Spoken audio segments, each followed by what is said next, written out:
కర్నూలు జిల్లా Adoni sub collector కార్యాలయం నందు విశాఖ ఉక్కు పారిశ్రామిక ప్రైవేటీకరణకు వ్యతిరేకంగా ఐఎఫ్టీయూ ఆధ్వర్యంలో ధర్నా చేయడం జరిగింది. ఈ ధర్నాకు ఐఎఫ్టీయూ రాష్ట్ర కార్యదర్శి నరసన్న, భారత రైతు కూలీ సంఘం రాష్ట్ర కార్యదర్శి కె ప్రసాద్, ఐఎఫ్టీయూ జిల్లా కార్యదర్శి అనీఫ్, నాయకులు, కార్యకర్తలు తదితరులు ప్రసంగించారు. రిపోర్టర్ ఎద్దుల చెన్నయ్య.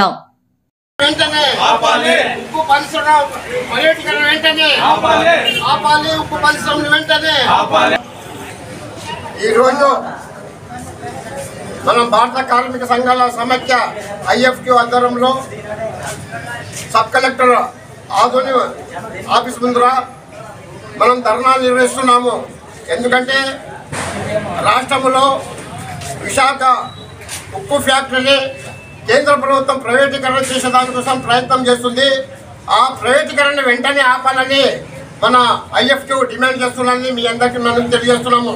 అట్లే గత ఎన్నికల ముందు ఆ విశాఖ ఉక్కు ఆందోళన కార్యక్రమంలోన ఇక్కడ ఇప్పుడు వచ్చిన ప్రభుత్వం కూటమి ప్రభుత్వము చంద్రబాబు నాయుడు అట్లే పవన్ కళ్యాణ్ గారు కూడా ఆ ఫ్యాక్టరీని ప్రైవేటీకరణకు మనము వ్యతిరేకంగా నిలబడతాము, ఆ ప్రైవేటీకరణకు ఆపుతామని కూడా అక్కడ కార్మికులకి వాగ్దానాలు చేసి రావడం కూడా జరిగింది.